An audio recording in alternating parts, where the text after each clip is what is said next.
everyone, and welcome to Once Upon a Time at the Oscars. The show that takes you through every Best Picture nominee from 1927 to today. I'm Kyle. And I'm Ryan. You nailed it. Yeah, Love that. no more 1827 for me. The show that takes you from Best Picture. Sometimes it feels that way. Yeah, a little bit. Last episode was definitely the one for that. Was. I think we were both not looking forward to having to cover an episode like that, so maybe that's where my hesitation with the year was. Sending us back in time. That was fitting for that. I'm very grateful to be moving on, and we're talking about something different this week. We're talking about She Done Him Wrong. Yeah, we are. Very excited about this one. So we're continuing the trend of you not having seen any of these movies. That's correct. So this is your first time with She Done Him Wrong? Yes. Is this your first Mae West film? Yes. Yeah, it was. Mine too. Cool. That's awesome, man. Cool. Good talk. So let's talk about the nomination. Just you take a seat here. I'm going to take care of this for you. Okay. It was one outstanding production Nailed it. on behalf of Paramount Picture. Man, you are killing it today. Thank you. We are in an interesting time where I feel like these movies either have one nomination and it's only for Best Picture, or like 7. Yeah. And it's like all around. And it's funny, we've reached the point now where because of last year's winner, Grand Hotel, that was, it only won one Oscar. Correct. And that's like the record, right? Well, for Best Picture winner. It was the fact that it was only nominated for Best Picture and won. There was no other Best Picture winner that was only nominated for Best Picture. Gotcha. That kind of spoils the rest of our podcast in the sense that when She Done Him Wrong shows up and there's one nominee, you know this isn't it. Yeah. Which I guess we also spoiled that in the last episode about Cavalcade. But I think that's us doing, our duty. Yeah, our research. Yeah. Because people don't listen to the ceremony episode wanting to hear it won. They want to know who was speaking while Jackie Cooper fell asleep. Yep.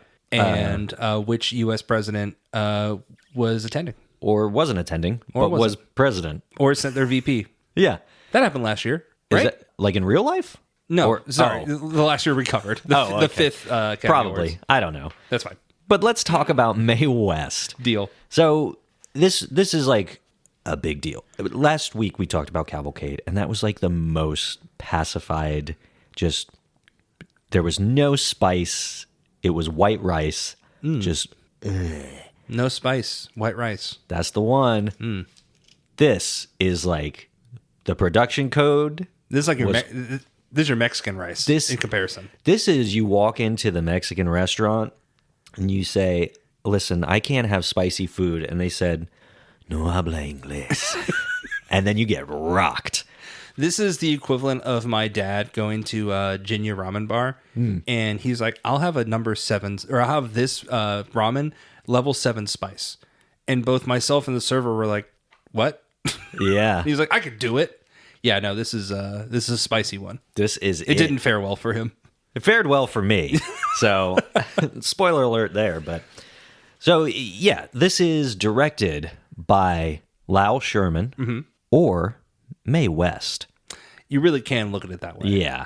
Starring Mae West as Lady Lou, Cary Grant Crazy as Captain Cummings, Owen Moore as Chick Clark, and a big shout out here, Louise Beavers as Pearl. That's a big call out for me that I want to talk about later in the episode. I wanted to talk a bit about Noah Beery as Gus Jordan, but we'll get there. Of course you do. Yeah. You're a Beery boy. Well, unfortunately, that's going to stick.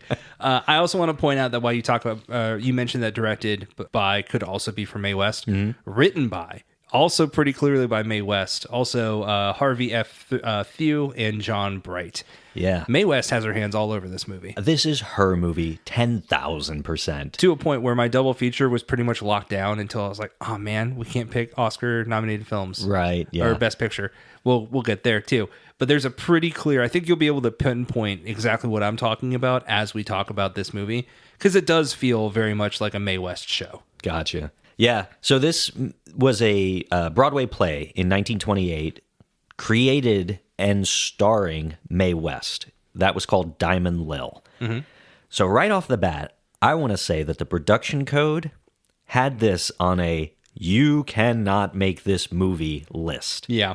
A lot of drama behind this too. So much. I mean, before we even get to the movie, like what ended up happening here was that this adaptation itself, again, you mentioned it's called Diamond Lil. It ended up being changed to She Done 'Em Wrong, and they changed her name from Lil to Lou. That's kind of the only variances we see. But this adaptation in general resulted in the head of Paramount's production board, which was James Wingate, leaving.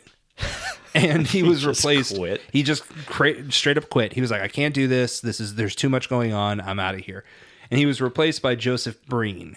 And Joseph Breen had such like a stringent and like moral code that it brought on like a slightly watered down, like this movie ended up being the slightly watered down version. And it was still pretty spicy. Like this is essentially a movie about like a brothel / burlesque / club. Yeah. Like this is very spicy. And that's the thing. Even if you remove all of the criminal activity in this, if you will, Mae West's presence in this movie is that level 7 at the Jinya Ramen Bar. Yes. She is a sex icon, like full stop. Full stop. I mean, she is a commanding presence on screen too. You know, there's a phrase that's said in this movie multiple times, and it's by Mae West, her character, Lady Lou, and she's standing on a staircase most times that she says it. And pretty much any man in her life that isn't like Gus Jordan, she's like, oh, hey there, big, tall, and handsome. Yeah. But she says, why don't you come up and see me sometime? And when she first said that, I was like, oh yeah, that old trope. You know, I've heard plenty of cartoons and like movies reference that. Yeah. They're referencing this. Right. This is that moment. This is the moment where that was like birthed and that idea came out. And it's such like a genius idea back then because it's alluding to the obvious, but she's not saying anything wrong. Right. And that's the thing. In order to get this made, Mae West was like, okay, well, I know what I need to do. Tons of innuendos, tons of double entendres. Like, she is rewriting this entire play so that it can be made into a film. And it is just, the lines in this are so incredible. I had so much fun with everything that she said. Yeah, I mean, this is one of the more engaged, one of the experiences where I've been most engaged with these movies, because this is almost like a thrill ride of a movie. And I think ultimately it's maybe a comedy, maybe a drama. It's not a thriller by any means, but I was so engaged with everything happening here. One big highlight to this, we talked about how it was a play and it was adapted. I love whenever adaptations happen, sometimes people take liberties and they're like, yeah, I mean, it was a 90-minute book or a 90-page book, but we turned it into a 3-trilogy epic. Like, right. Sure. In this, 66 minutes. Yes. Wow. This is the shortest nominated Best Picture film ever in history. Yeah. To this day, still the case. And I loved that because it felt like it wasn't too short. It wasn't too long. Like it was just the perfect length for this kind of movie. But let's get into the movie itself. So the thing we're introduced to, you mentioned on a previous episode, an organ grinder, a grinder monkey. Yes. There's a couple of scenes that almost reminded me of City Lights in this, where it's kind of like more interested in showing the outside world than it is the club at first. Yeah. So you want to get to know like the time and where we are and the comedic side of things. The grinder monkey was one. There's like another scenario where like a guy is about to like, I think, is he about to drink something or like steal something right in front of a cop? And the cop makes a face like, ooh, you better not. Yeah, it's something like that. It's definitely alcohol related. Yeah. There's also a man like cleaning up the streets, like a horse behind a horse, and he looks so sad. Yeah, he's just absolutely miserable.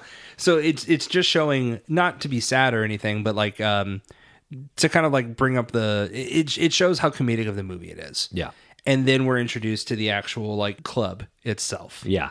And this does take place in the 90s. So 1890s. You killed my joke. Yeah, the 1890s. I was about to go off. It was going to be great. I was going to talk about Pizza Hut. But, I mean, I would love a ye old Pizza Hut. Right. Do you think they had Book It in 1890? Yeah, probably. Cool.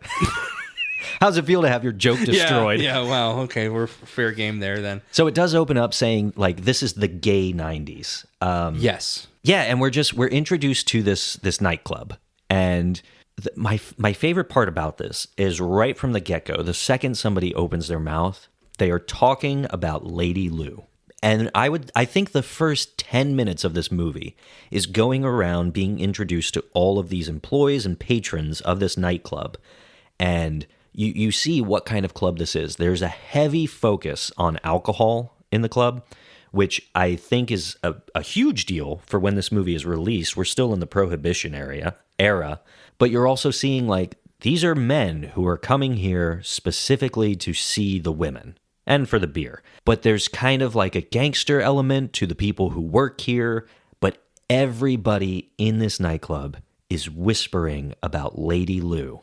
And it's so cool the way it builds up to this. Yeah, I mean, it builds on the lore of this character, and you're kind of waiting for like this powerhouse performance, which sometimes is a detriment to the character because not in this case, but it's a detriment because you're like, oh, well, I'm building this person up, and then they show up, you're like, oh, okay, sure. Oh, right, yeah. But with Mae West, she lives up to this hype in this build. Yeah, and before you ever get a glimpse of Mae West in this movie, you're introduced to Cary Grant, who is part of kind of like an unnamed religious organization. Temperance League. Gotcha. Temperance League, he runs it. And essentially, I did some research on this because about halfway through, I was like, what does he do? So he runs a Temperance League, which is to help people who are dealing with addiction, specifically alcohol. Anyone who's an alcoholic, he helps them feel comfortable, which lends him to also be this individual that whenever crime is happening, they know they can kind of rely on him to help them out a little bit, even to the point where the police know his character, Captain Cummings, as someone who protects and has a safe haven for these criminals. Yeah, and this Temperance League is kind of just a replacement for the Salvation Army. That was originally the point. But of course, Mae West was like, well, we can't do that. Right. That's a big no-no, so. There's something about that real quick that I want to dive into with the Temperance League. So the National Legion of Decency, which I like to think if we were a comic book group, you and I, our Justice League would be called the National Legion of Decency. So the National Legion of Decency was formed in October of 1933, which was about 6 months after this film's release. And the Legion specifically cites and officially cites this movie and Mae West as a major reason for the League's necessity. Oh. So them introducing like the Temperance League and Captain Cummings' character led itself to this this Legion of Decency, which again, insane name, hard name that I rock with, actually being formed. So it's cool to see how she was like, well, we can't do that. Let's do this. The influence in this movie, and we haven't even gotten to Mae West's appearance on screen, is so present. Yeah, man, she should have trademarked it and just been like, you're going to have to pay royalties on that one. Like, you're going to have to come up and pay me royalties sometime. Yeah. So when you first see Cary Grant, though, he kind of is like the good guy in this movie who's going around and he's trying to help any individual he can. And this is one of his first big pictures. 1933 was his first year doing film roles. How did you feel about seeing Cary Grant for the first time on the big screen? Well, I mean, it was almost shocking. Yeah. Because you almost expect him to be the lead in something like that when you hear Cary Grant. And he is a big part of the movie, but he's certainly not like, I think, second most important character. Right. He's up there, but you would almost expect like, oh, cool, well, she's going to fall for him and this is going to be the relationship, right? Yeah. It doesn't go that way. No. So it's like almost, ultimately things happen, but you're right. They do have interactions and there's moments they have together, but ultimately it's not like he is the cover of the poster with her. This is Mae West's movie. Yes. So it was kind of shocking in that sense, but I mean, he's really good. You know, stop the presses. We think Cary Grant's really good, but you didn't like him in this movie? So I think that this is such an early Cary Grant movie that he has not formed his persona. And I think when you pair him with someone who is like always on, like she has her persona and her character and her act just down to a science. Right. So when you have Cary Grant up against her or just on screen with her, he almost feels awkward and clunky and a little silly at times. Yeah, you know what it might be for me? It might be it's so nice to talk about characters and how they're like actually fleshed out after talking about Cavalcade. It might be how he is running this league, reading about what the league actually does and, you know, his involvement in that. and then watching him protect people as they come in, and they're like, well, the cops are after me, I really need some help. To me, it seems like the perfect, I don't want to say foil, but the perfect pairing to Mae West's character. Sure. Because she does the same thing, but she has a little bit more of like lore built around her. Oh, 100. Yeah. Like 100%. she has a harder like surface than he does. And I really liked the pairing of those two. Yeah. So I liked them together a lot, which made me really like his performance. That's fair. I think for me, the But what's to come? Yeah, you're right. I mean, he just like evolves. You're right. Yeah, he's so much more, obviously, as his career goes on. In here, I think he is kind of just like, look at this handsome man. And his performance In a is... uniform. Exactly, exactly. So it was exciting to see Cary Grant. I don't think this is going to be anybody's favorite Cary Grant movie. Can't imagine it's on his Mount Rushmore. Right. But after we're introduced to him, that's kind of the most important person before Mae West shows up. Yes, we're introduced to a few other people, Gus Jordan being one of them. A moment for Gus Jordan, played by Noah Beery. For anyone who has not guessed yet, this is the older brother to Wallace Beery. Yeah. Unfortunately, did pass in 1946, just about 10 plus years after this came out. But you know what's so funny? I wasn't familiar with Noah Beery going into this. Yeah. And when it said Noah Beery, I didn't think anything of it, like in the credits. And as soon as Gus Jordan speaks, and he's just like, I'm trying to think of something specifically he says, but he's like, do we know when Lady Lou is going to be here? I was like, Wallace Beery? You're right. Is Wallace Beery in this movie? And looking at him, I was like, well, he looks like a Beery. And I was like, oh, cool, Noah Beery. So great. Unsurprising to anyone listening to the podcast and unsurprising to you, I took a major liking to Gus Jordan pretty quickly. Yeah. Also great presence. I think he has a little bit of like the comedic, not gangster, but like he's the heavy on the side of the club. He's the muscle. I mean, technically Spider is. Okay, I take that back. Gus Jordan is the brains. Right. Or at least the brains when Lady Lou isn't around. And Spider is the muscle. Right. Which, gotta love a bouncer being named Spider. Oh, it's so good. It's so good. Gus is kind of the love interest of Lady Lou. Am I right in saying that? Like, he is the one who owns this club. Yes. And he provides Lady Lou with diamonds and jewelry and all of the materialistic things that she just completely, like, that's her drive. To me, it almost was like a keeping her happy type thing than Right. it is like we're in love. Yeah, yeah. But yes. Like, certainly, you know, he hands her a diamond and she kind of cozies up to him. Yes. That's kind of her entire motivation is diamonds and jewels and things like that and riches. Right. Covered in them. That being said, you're introduced to all of these characters, and I love that we've almost built up just as much as the movie has, because that's all it is. Everyone is like, is Lady Lou going to be on tonight? Oh, I was with Lady Lou last night. No, you weren't. Punched. Like, it's so much fun. It's not my double feature, but you know what it reminds me of is Hamilton. When everyone's just like, who's this guy? Who is this guy? And you know about this guy? And then he just appears like with the spotlight of just like, I'm Alexander Hamilton. That's almost what Mae West does in this. The way that her character is introduced, correct me if I'm wrong, is it when... No, it's not when Captain Cummings is talking with a police officer. No. She appears on the staircase. She rides up in the carriage. That's it. Yeah. And this is a great introduction, too. You see her in a horse and buggy driving to the nightclub, and you get to see everybody on town looking at her and reacting to just her presence. So you have kind of the high fashion women look over and just turn their noses at her. And she almost rolls her eyes and she's like, whatever, you know, why does the lion waste their time with the opinion of sheep kind of thing? Right. And then you have the men who are just like immediately infatuated with her. Dying to be in her eye line. Yes. And she makes her way to the club, and the second she opens her mouth, I was like, oh, okay, this is her. I get it. It's a commanding performance by Mae West. Her accent and her voice, she has that, like, the man's wanted for Moida. Like, yeah. It's so good. And it's a cliche now, for sure. It's very much the dame in, like, a noir. Yeah, it's been replicated. It's been done. Her outfits are, like, huge and boisterous. She's got these massive hats that look like she should be captain of the Black Pearl or something.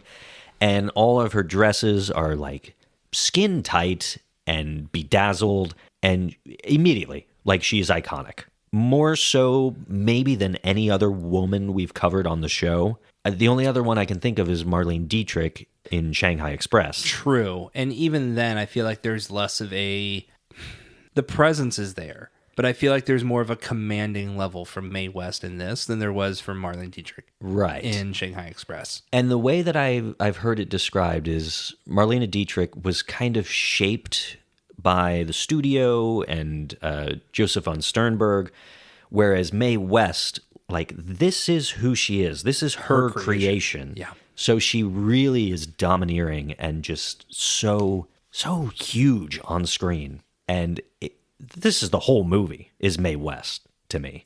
Yeah, the thing that I wanted to point out here, the double feature that I originally had in mind, this is...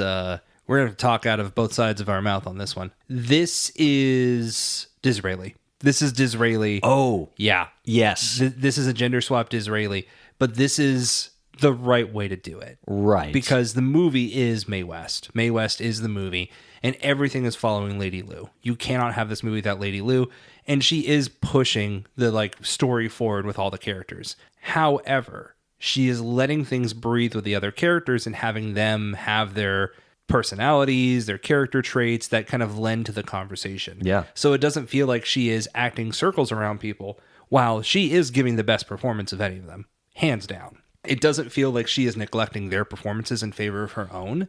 That's how Disraeli felt.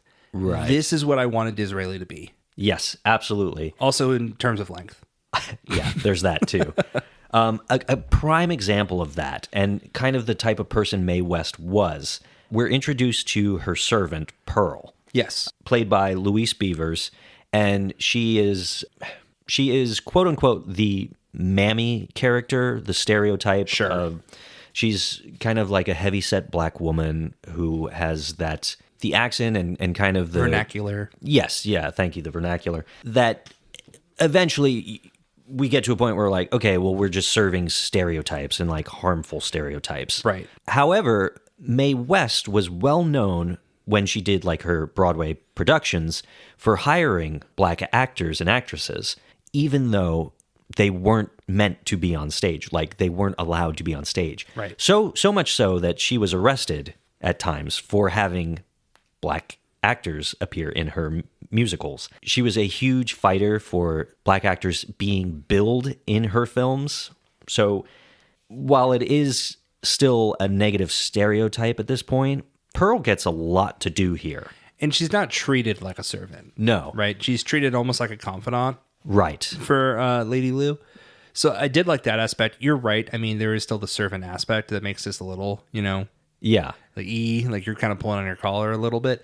But you're right. I mean, she's creating opportunities that didn't exist back then. Yeah. And, movies like Aerosmith, I'd love to see more of the involvement in that kind of degree. But if she's standing up for any kind of group of people for them to have involvement in movies, that's A-okay with me. Yeah, yeah. And, not to defend the stereotype, but the movie also takes place in 1890. Sure. So it fits the setting in a way. And I think, again, when you pair that with her being a defendant of people of color during the time period, this is cool to see Louise Beavers have such a large role in this movie and really play such a huge part in serving as a confidant, as you said, and kind of guiding Lady Lu a little bit in her endeavors. Right. Yeah, it's a great performance, and it's one that doesn't... That actually is a really great segue for what I was talking about with Disraeli, to where it feels like she's not just stepping over that character. She's letting that character be in the scene with her, and then that brings out her character work as well. So, yeah, big fan. And, to praise Mae West a little more, we talk about Cary Grant being in this movie. That was her decision.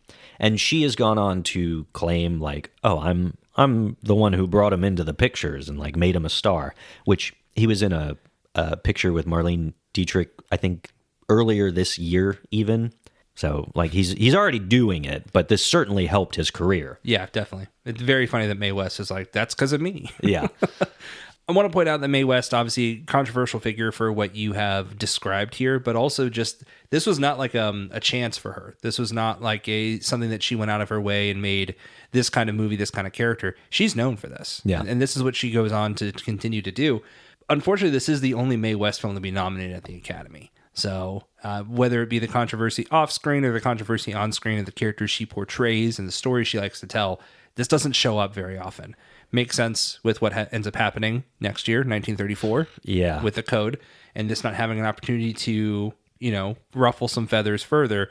But I definitely think in terms of what's depicted here, even though it is a comedy, it's not like a tragedy by any sense, the controversy around this movie, you have to believe 100% leads to the code next year. Oh, yeah. Like, this has got to be one of the top 10 movies that they watched in 1933, and they were like, something has to be done.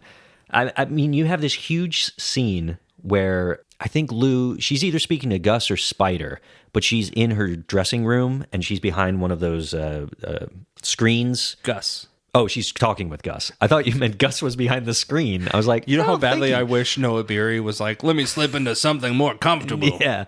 And you see like him tighten the corset behind the screen. But she's changing behind this screen while she has this whole conversation with him. Yes. And you're seeing like shoulders and like just above the collarbone. It's very risque. And like that, again, that's the whole movie. You're seeing a lot of neckline from Mae West, a lot of her figure. So, and then, we haven't even gotten into like the double entendres. No, the dual purpose of this nightclub. Yes. So she is just a performer at this nightclub. She's the headliner, and even though she alludes to being very, very close to a lot of men, it's never hinted at it being prostitution or anything for her. No, it's more out of self-interest. Yeah, she enjoys it. Like literally men will just be brought into the club and they're like, hey, this is my assistant. And she's like, oh, who are you? Yeah. Which she calls him, is it tall, dark, and handsome, or is it something else? Yeah, it's something like tall, dark, and handsome sounds right. Yeah, I forget his name, but this is the assistant for her colleague. That also works at the club. Yeah, the Frenchman. Yeah, and when I say assistant, I believe it's also implied that they're romantically involved too. So then there's a little bit of a, not controversy, but scandal between this flirtation that they have. But this flirtation that she has is kind of with like the majority of men that are like attractive. So you take Spider and Gus out of it, pretty much any other man that shows up, she's like, well, hello. Yeah, including Cary Grant's character, Captain who Cummings, is not interested. No. He's there to do a job. And we even find out that she is romantically entangled with someone who is in prison. And this is Chick Clark, portrayed by Owen Moore. Right.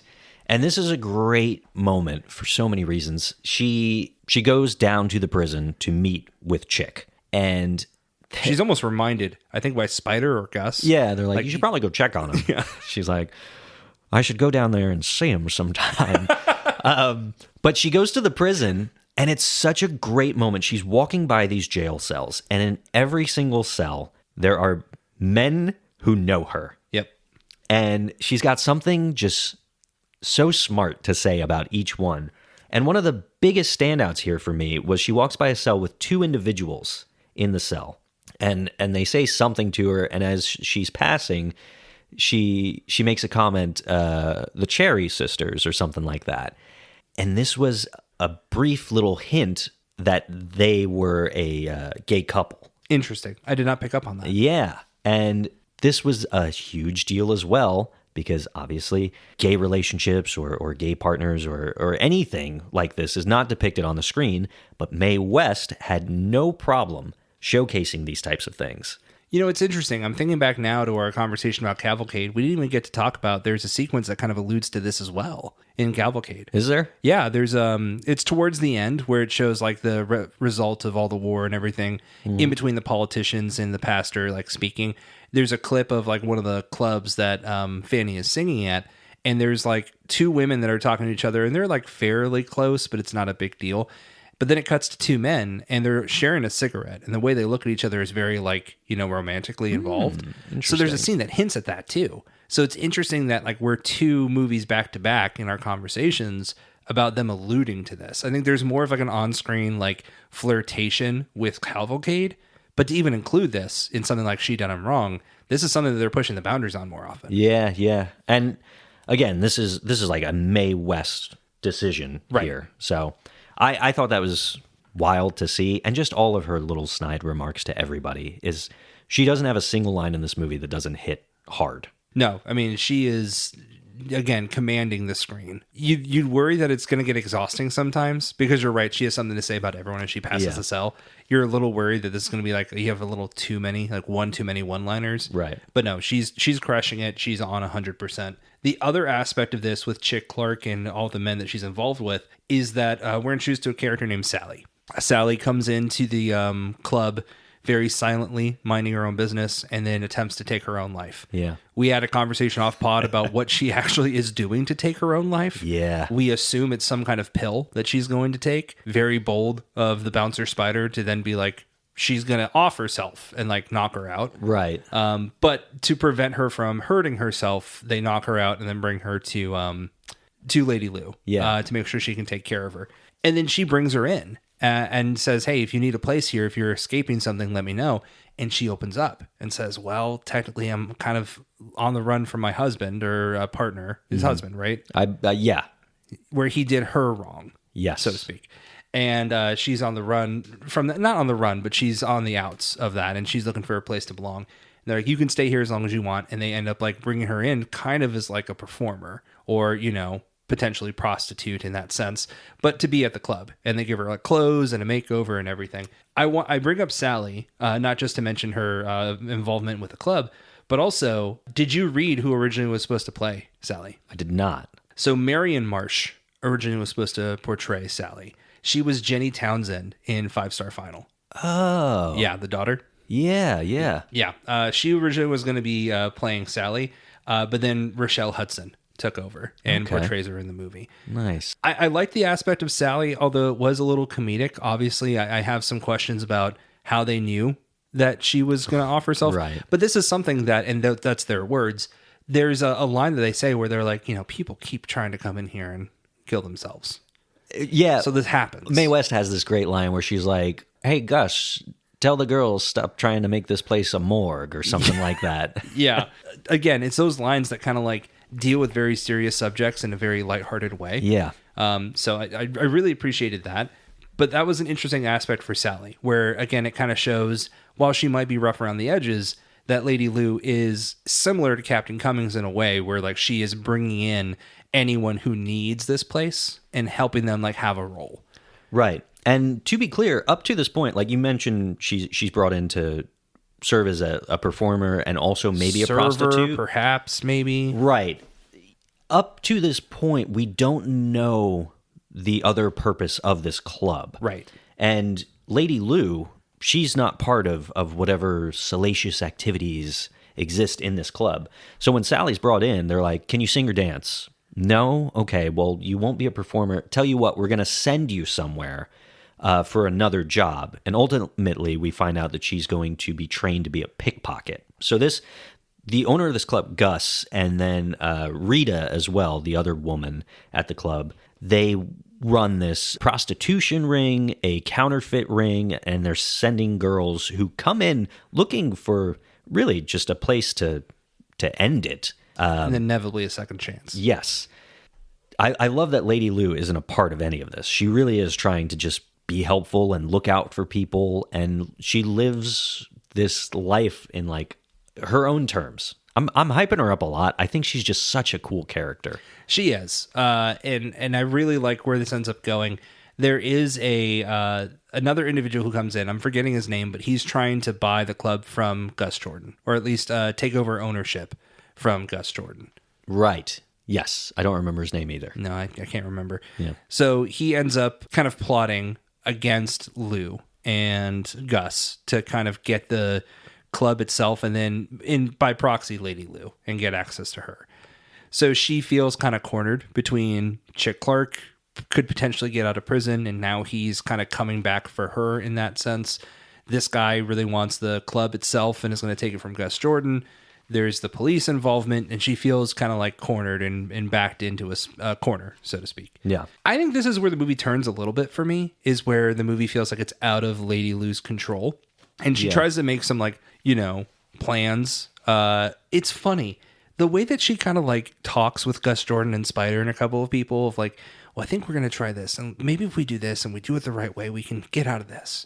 You're like, cool. So, like, are they going to frame Chick Clark for something and have the police like pick him back up or tell the police where Chick's going to be so then he can like arrest them? No, what ends up happening is they have Chick Clark murdered.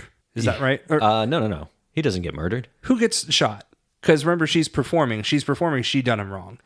And they like plan like some kind of like trap upstairs, and you could see multiple people involved and like looking at her eye line. Yeah, she sends people up to go get Chick Clark, who's waiting in this room for her. Yes. And he shoots just like one of the bouncers, basically. Is it not that they shoot Chick Clark? No, Chick Clark, he's alive until the very end with the twist with Cary Grant. Because then Chick Clark has her, Lady Lu by the throat or whatever, and he's like, yes, I'm going to take you with me, kind of thing. Yes, okay, you're right. So while she's performing, and I did like this sequence at least, while she's performing, she's looking into the audience, and above and behind the audience is the upstairs area where we see her room, where Gus Jordan is sitting. Like there's another group of individuals sitting to the left. So she's kind of like making eye contact with them and planning this while she's singing. And then ultimately the shooting ends up happening that interrupts the performance. And just one of the most quick, like, hey guys, don't worry, there's a shooting. Services will be back in like 30 seconds and music will be back on. I was like, I'm not staying. If someone just got shot upstairs and died, no, I'm not staying. Thank you. But I mean, Lady Lu's still there, so you got to stick around until she leaves. That's true. A valid point. But yeah, with the shooting, like as soon as it happens, the cops show up, and we skipped over a little bit with Cary Grant, but ultimately, like he tries to convert her, if you will, save her, put her on the right path, and she gets very flirtatious. And at one point, he does kind of make a move on her. And I love that she denies him. Again, just a movie with a strong female lead that is calling the shots here. So it's so cool. But also very funny that Mae West can now say like she has a movie with Cary Grant where she's like denying his advances. Right. Yes.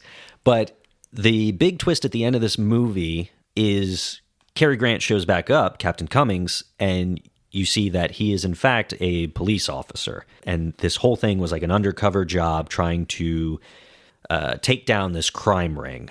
So he makes his way inside. Lady Lu is upstairs with Chick Clark, and he is threatening her life.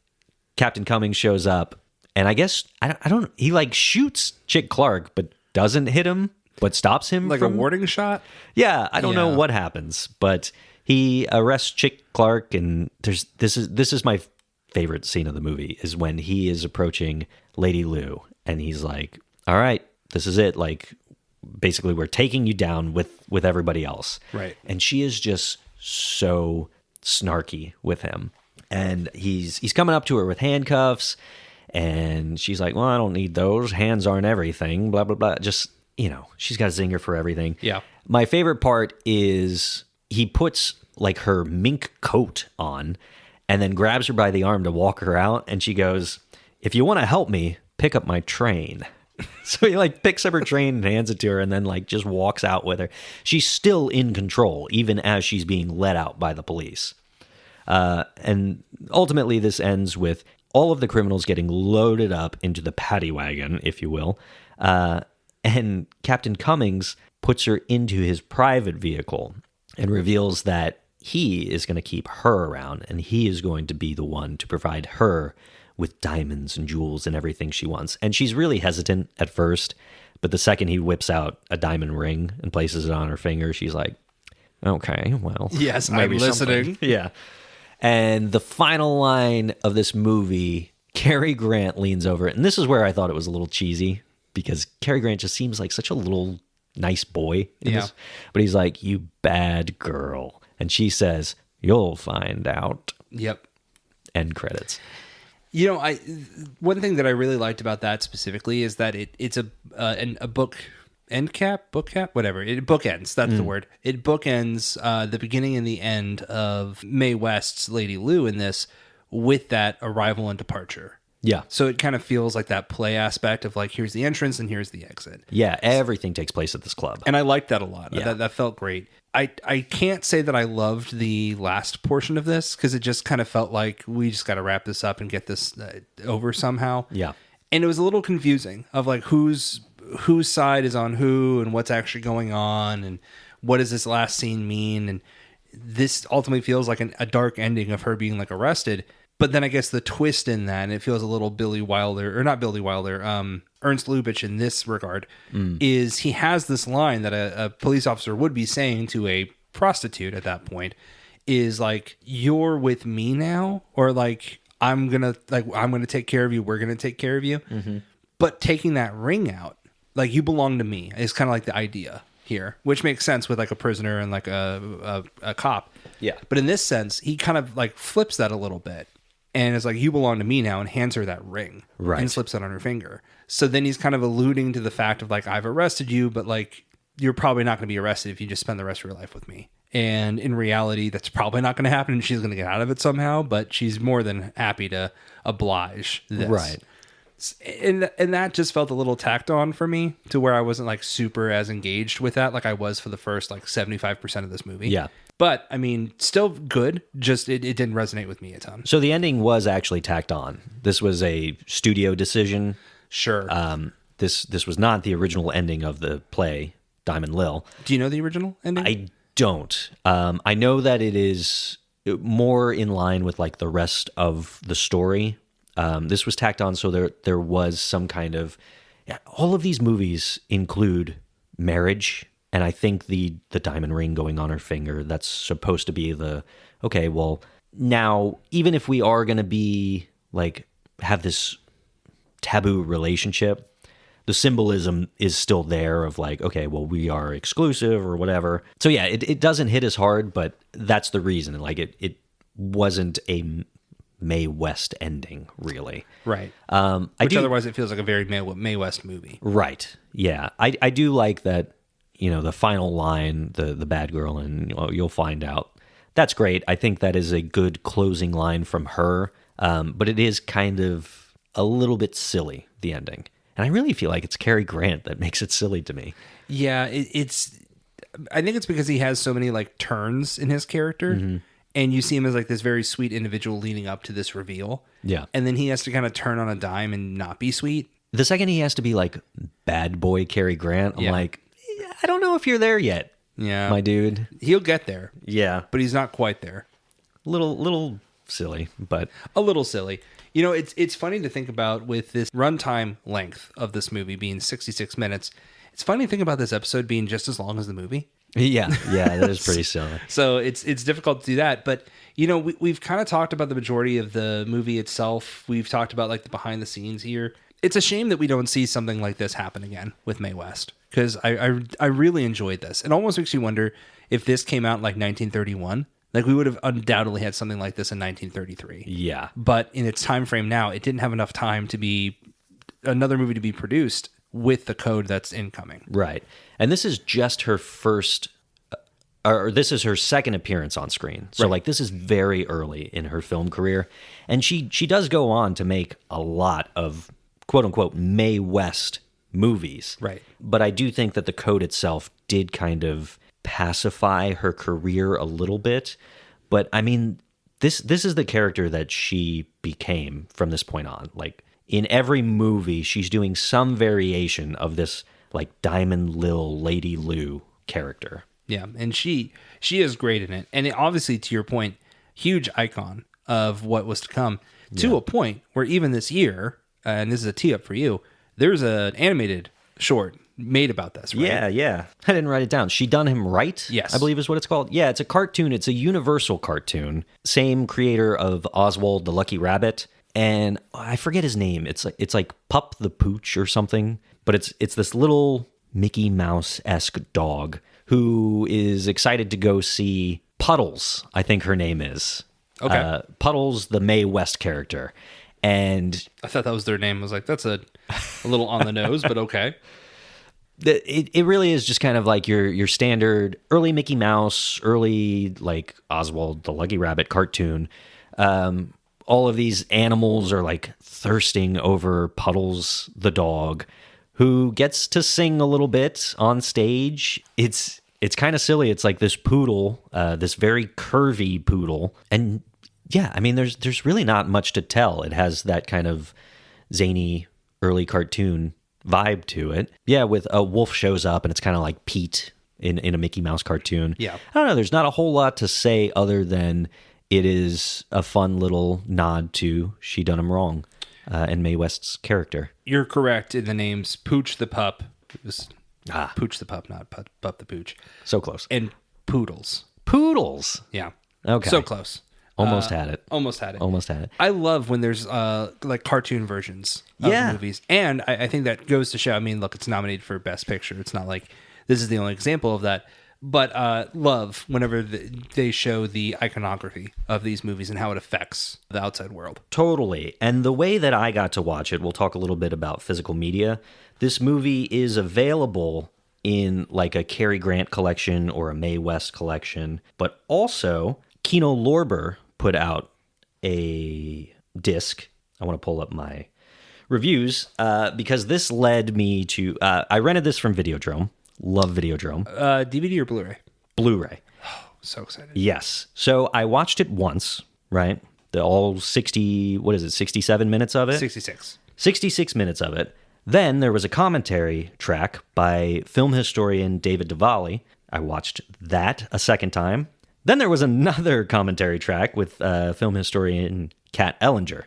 So yesterday I watched this movie 3 times, back to back to back, because I wanted to absorb as much of this bonus material that I could. And it was great. It was great, especially the David Diwali.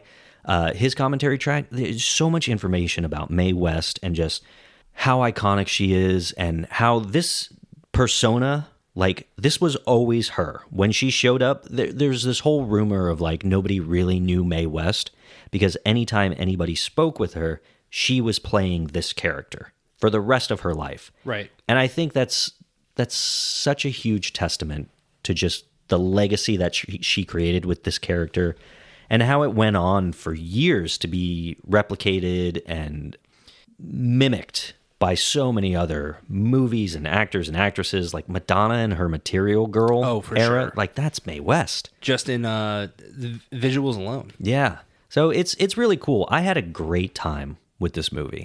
Yeah, I did too. I also want to point out that in the time frame that you mentioned that there is a physical release for this, I was able to go on Amazon, find it for $7 on Blu-ray, the Kino Lorber release you're talking about, and order it. Excellent. So it is on its way to me now. In real time. In real time. Purchasing physical, which for me, I was like, yeah, I wonder if I can find that collection. Found the single disc for $7 on Blu-ray.com. It was like, done. Beautiful. Purchased. It really is cool. The commentary, I think you'll like it a lot, and you'll get a lot out of that. Was on the West. Kino Lorber disc. Yes. Perfect. Yeah. Yeah, I can't wait to watch it. You know, I feel like I'll go back and check my ratings on this, but I feel like my ratings are going to be a little bit lower on this than what it sounds like. Yeah. Oh, wow. Yeah, your rating is much higher than I thought it was going to be.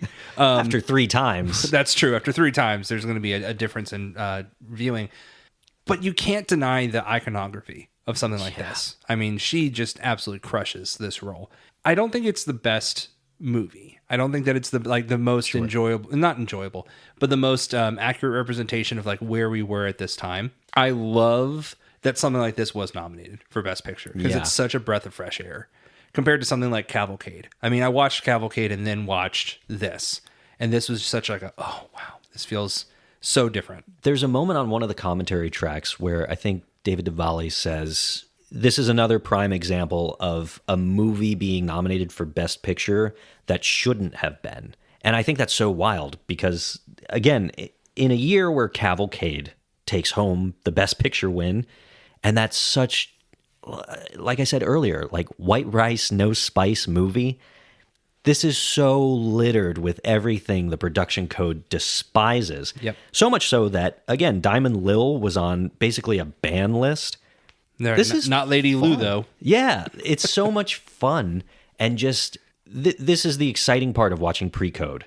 You sit down to watch this and you're like, wait a minute, they can do this? Yeah. They can look like Mae West? Wild. In language, in sex, in violence, in like even the crime. Yeah. It's all in this movie. It is. But it doesn't feel like too overstuffed with ideas like that. Yeah. If anything, Bryce says in his review, and I agree with him, the movie can feel dull at sometimes because it's just happening around you. And I think that's more the back third of the movie.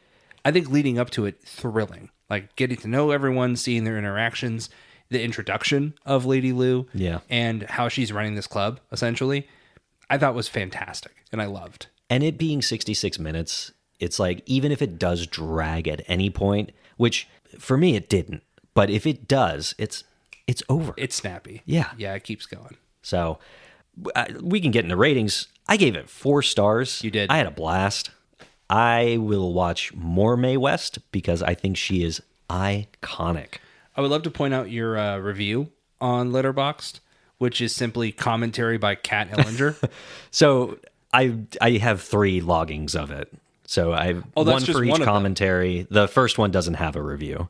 But if I had to give it a review... Oh, I see. Your review of it was how you watched it a second and third time. Yeah. Copy. If I had to give a review, my review would be, wow, wowie, wow, wow. Great. Yeah. So... Yeah, that's pretty much everyone's reaction whenever they see Lady Lou on screen. Nailed it. I'm at 3 stars. Okay. Not bad by any stretch of the imagination. Mm-hmm. And I think I was previously at 2.5. And then just looking back, I'm like, no, I had way better of a time with this than I thought I did. It's that dull nature of like the last third of the movie that just kind of kept me from really engaging with this as much. Yeah. But I mean, it literally, the word undeniable doesn't do it justice for what Mae West does with this role, with this movie. It's ultimately what we want something like Disraeli to be. So it didn't land as heavily with me, but when it comes to just appreciating the art, like if I can take myself out of it, it's probably 4 or 5 stars easily. Yeah. Or maybe 4.5. But exceptional. Really, really fun to watch. Yeah. A blast. Had a really good time. How about a double feature? Double feature for me, I went right down the middle. I picked a movie that also touched on far, far from controversial as well, at least as much as something like She Done 'Em Wrong in the 1930s. But in 2010, the director Steve Anton did Burlesque. This stars Christina Aguilera and Cher, where Christina Aguilera becomes a waitress, bartender, and then ultimately performer at a burlesque club ran by Cher and Stanley Tucci. And there's not near as many crimes, allegations, scandals that are happening in this club, but the idea of Sally and her presence under Mae West's tutelage felt very similar to something like Cher and Christina Aguilera and Burlesque. This is a movie that it's so funny. I feel like when people see me and get to know me, well, when they see me, they're like, oh yeah, okay, this guy likes movies. Well, he's probably like film bro. And then when Taylor's like, hey, do you want to share a movie with me? I'm like, yeah, I do. She's like, cool. What do you want to share? I'm like, let's watch 2010's Burlesque. Yeah. She's like, what?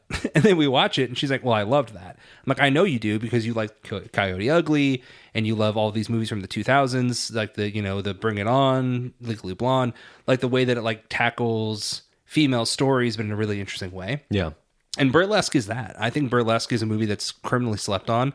It also gives us the viral Cher wagon wheel Watusi that people talk. Okay, we're on different sides of TikTok.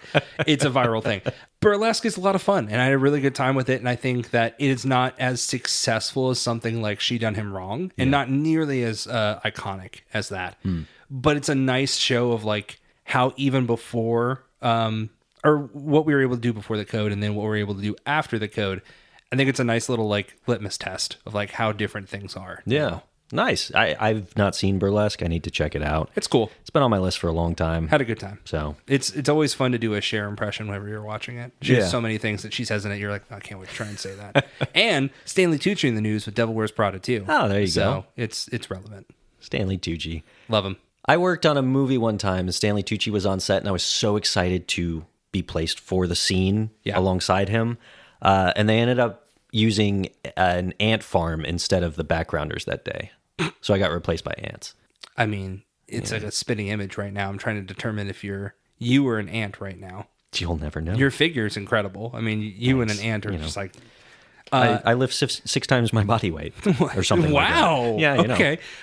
There's also something to be said about, like, I think around some celebrities, I would be very, like, chill. And just kind of like, okay, how are you?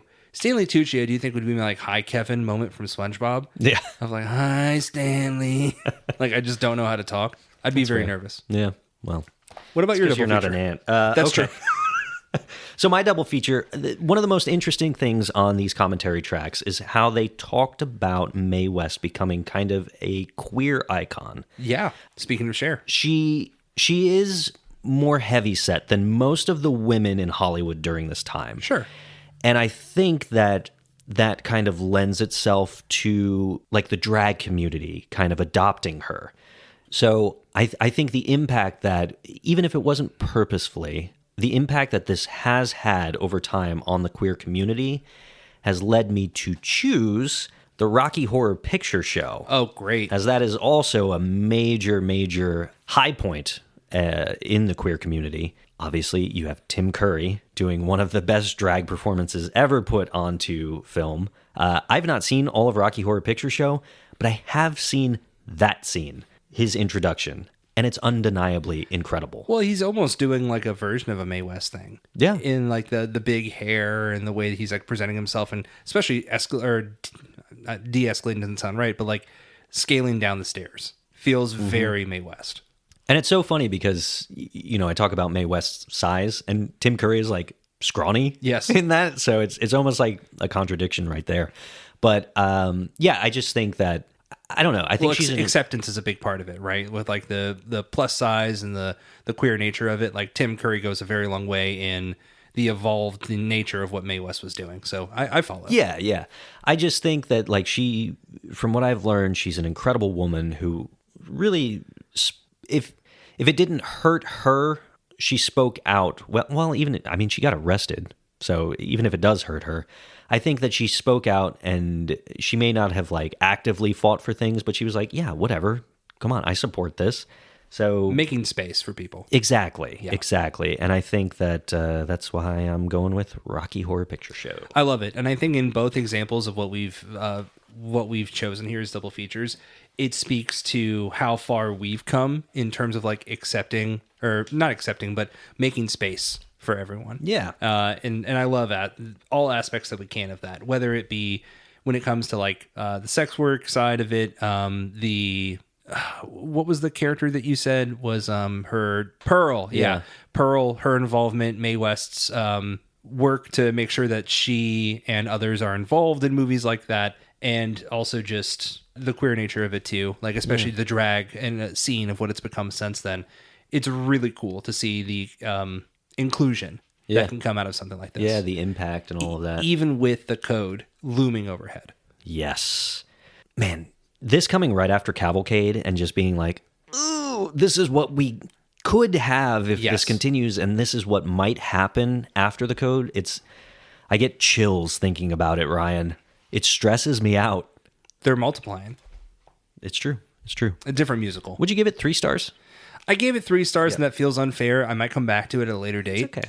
But I don't like that face you made. Okay. The face is definitely I'm better than you. Like, yeah, it's okay. You're not there yet. Yeah, I'm sure that'll change over time. And if I watch it again, I mean, look, for what it's worth, I said 3 stars. And as soon as you said there's a Blu-ray and I saw it was $7, immediate purchase. Right.